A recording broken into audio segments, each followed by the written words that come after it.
Živijo, lep kolesarski pozdrav.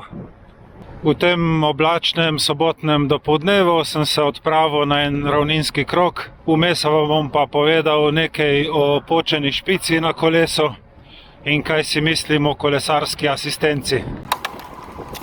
Danes je 10. april, ura je 10 dopoldan, zunaj je oblačno in 10 stopinj Celzija in tudi ko sem se zjutraj pogledal v ogledalo, sem se ocenil z 10. Ja, in tako sem se jaz včeraj odpravil sam na Kras, brez kamere, za svojo dušo in moram reči, da sem kar pritiskal. Bi se reklo, da sem šel na Kras, tako kot grejo možje. No, in ko sem bil skoraj na najbolj oddaljeni točki od doma, slišim tisti pok od zadaj v kolesu, ko najprej misliš, da ti je kak kamen preletel ali pa da si kaj izgubil. Ampak že v naslednjem trenutku mi je šinilo na pamet, da je počela špica. Pa sem se ustavil, pogledal, odtrgala se je tik ob obroču, tako da sem jo samo zavil okrog sosednje špice in se odpeljal naprej. K sreči ima ta moj obroč toliko teh špic, da je bila vožnja možna. Opazil sem, da je guma mogoče opletala za kak milimeter levo-desno, to je bilo pa tudi vse. Ta stvar je v toliko sumljiva, ker imam skoraj novo specialko, stara je komaj pol leta. Še bolj sumljivo je pa to, ker je to v 2 mesecih že druga špica, ki sem jo odtrgal. Prejšnja mi je počela 26. februarja, se pravi 1 mesec in pol. Od takrat sem naredil dobrih 1000 kilometrov. V tistem prvem primeru je bila farsa še večja, ker počene špice nisem opazil. Počela je 8 kilometrov po štartu, jaz pa sem potem z njo naredil še 70 kilometrov po Krasu. Obstaja možnost, da je tudi tam prišlo do kakšne preobremenitve in da je to povzročilo, da je počela zdaj še druga špica. Vsekakor serviser je rekel, da če bo počela še tretja, predlaga, da zamenjam vse špice in bo mir. Edino, kar v tej zgodbi ni čudno, je to, da na teh špicah sedi mojih 105 kg čistih mišic. Vsekakor serviser je ugotovil, da ni počela ista špica, ampak ena druga. In so še oni malo debelo pogledali, kako je odpičilo čisto ob robu obroča. Ampak vseeno, špica se ne bi smela kar tako utrgati. V 10 letih, kar vozim specialko, se mi je to zgodilo letos prvič. Zdaj to so obroči oval, ne vem pa koliko imajo špici in kakšni modeli in to nimam pojma. Pol do doma sem se pripeljal brez problema, sicer sem šel bolj na easy, za 2 km sem tudi skrajšal. Ker v takem stanju potem nikoli ne veš, a ti utrga še kakšno, ali se zgodi karkoli drugega in pač človek ne izziva, ne. Ko sem potem doma to vadbo objavil na Stravi, sem zraven v komentar napisal, da še dobro, da imamo take obroče, da se lahko s počeno špico pelješ naprej in da ni treba klicati asistence.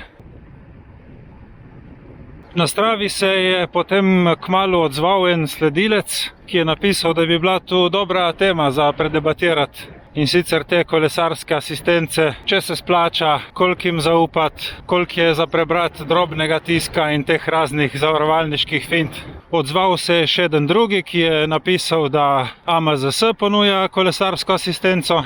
Ta, ki je komentiral prvi, je napisal, da plačuje pri Savi 25 € na leto, ampak asistence še ni izkoristil in tudi ne zaupa povsem 100%, če bi v primeru pomoči res speljali vse tako, kakor obljubljajo. Opisal je tudi primer enega kolesarja, ki je poškodoval menjalnik nekje na strmi rebri in je mogel doplačati 78 €, ker prevoz z asistenco ni pokril celotne poti. V enem drugem primeru so pa kolesarja iz Barja peljali v Unanje Gorice brezplačno. En moj sodelavec ima kolesarsko asistenco v sklopu avtomobilskega zavarovanja, ampak jo tudi še ni izkoristil. Kaj si zdaj jaz mislim o tem?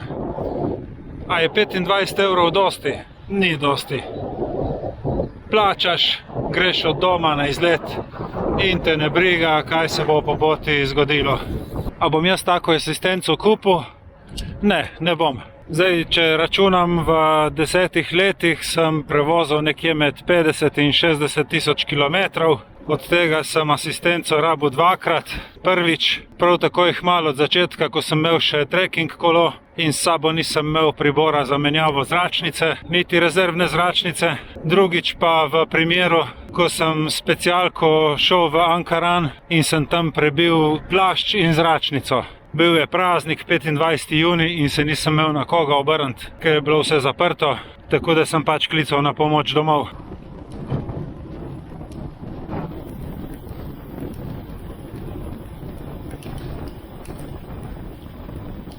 Evo, tukaj pa en lep primer skupinice izkušenih kolesarjev, ki sem jih dohitil v Dornberku. Takoj, ko so opazili, da sem za njimi, so zavili levo.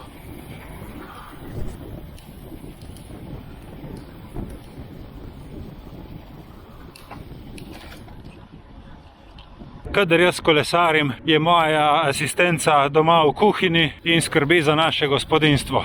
Upam, da mi bo dovolila, da to dam noter v video. Sicer je to verjetno moj zadnji posnetek, če se ne vidimo več.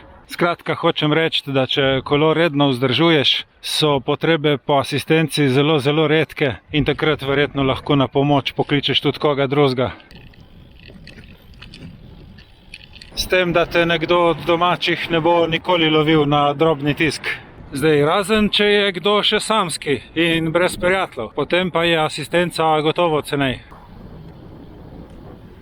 Zdaj sem imel s tem Fujijem velike načrte. V aprilu sem si dal challenge, da naredim en 100-kilometrski krog in v celem mesecu vsaj 400 kilometrov. Načrtoval sem tudi posneten video o spustih.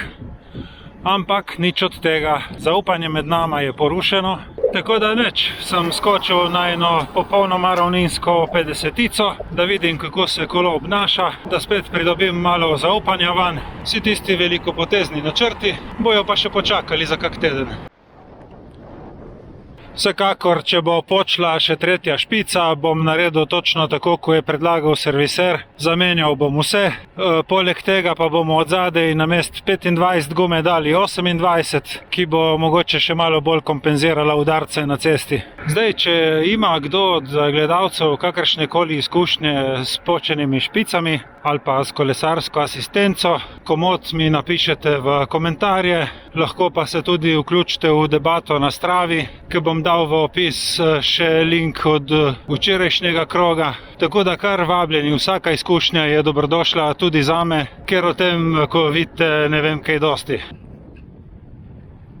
Jaz sem pa zdaj že naokrog, spet v Novi Gorici, novih 50 km, letošnjih 1800. Hvala za pozornost in se vidimo prihodnjič.